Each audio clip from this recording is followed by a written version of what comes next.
Em 1989, o mundo inteiro lembra a Revolução Francesa. Pourquoi? O que faz da tomada da Bastilha a 14 de julho de 1789 um símbolo quase universal de igualdade, fraternidade, de liberdade? O que faz da Revolução Francesa um evento histórico dos mais importantes? Em busca dessas respostas, nosso repórter Yuri Brancoli conversou com o professor de História Moderna do Departamento de História da USP, Modesto Florenzano. Modesto Florenzano, professor de História Moderna aqui do Departamento de História da Universidade de São Paulo, pesquisa a Revolução Francesa. Revolução esta que está comemorando, agora em 89, 200 anos. E a questão que a gente traz para o professor Modesto é a seguinte: o que faz com que o acontecimento seja lembrado tanto tempo depois dele ter ocorrido? Ou seja, o que é que torna um acontecimento histórico? Mais do que outros acontecimentos, a Revolução Francesa é, por excelência, um acontecimento de alcance universal. Isto porque a Revolução Francesa foi a primeira revolução moderna no sentido histórico. É a primeira tentativa que os homens fizeram à luz de uma concepção nova de sociedade, de Estado, de relações sociais, que vem se desenvolvendo desde o Renascimento, que culmina com o Iluminismo. Então todo esse pensamento está por trás da ação daqueles que fizeram a Revolução Francesa. E ao acontecer essa revolução, ela liberou forças até então que nunca haviam se manifestado, ou nunca tinham tido sucesso na sua manifestação na história. De modo que a Revolução Francesa começa como uma revolução política, baseada num projeto, não é? Num projeto intelectual, num projeto ideológico que lhes foi dado pelo pensamento iluminista, mas depois ela se transforma também numa poderosa revolução social. Isto é, com a Revolução Francesa, a maioria imensa da população francesa composta de camponeses, pela primeira vez puderam se manifestar com um relativo êxito, tornaram-se sujeitos da história, tomaram os acontecimentos, fizeram a história com as suas próprias mãos.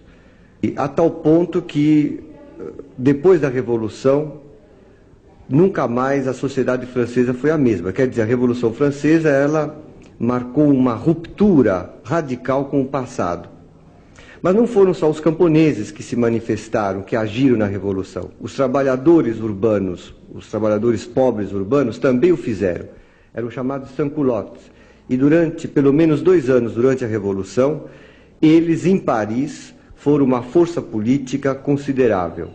Em suma, todas as classes sociais se viram envolvidas nesta conflagração, nessa revolução.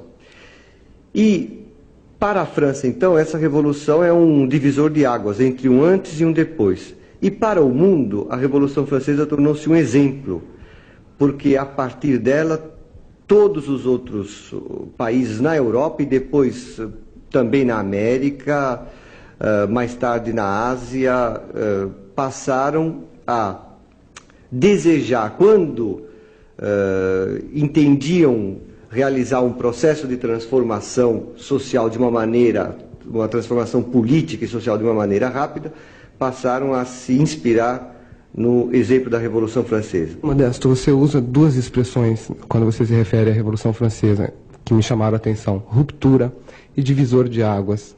Seriam essas as características do acontecimento histórico? Quer dizer, seriam esses momentos de ruptura, esses momentos de divisão de águas, essa universalidade, seriam essa característica de um acontecimento histórico? Sim, quer dizer, há muitos fatos que se transformam em fatos históricos.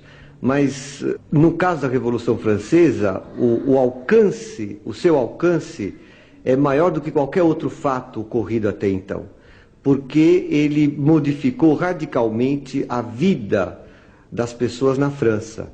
E ele veio dotado de uma vocação universal, quer dizer, de um desejo que transcendia a França, de que essa transformação se desse em todos os lugares. E o que era essa transformação? Era instaurar uma sociedade onde todos seriam livres, onde todos seriam iguais, e onde a lei seria expressão sempre de uma vontade nacional, e onde os direitos seriam garantidos, onde todos teriam liberdade de pensamento, liberdade de ir e vir, liberdade de produção, não é? Liberdade no sentido mais amplo da palavra. E, ao lado dessa liberdade da qual todos gozariam, e ela só seria possível porque supunha-se que os indivíduos deveriam ser todos, pelo menos no plano jurídico, deveriam ser todos iguais. Deveriam ter todos os mesmos direitos, estarem sujeitos todos às mesmas leis.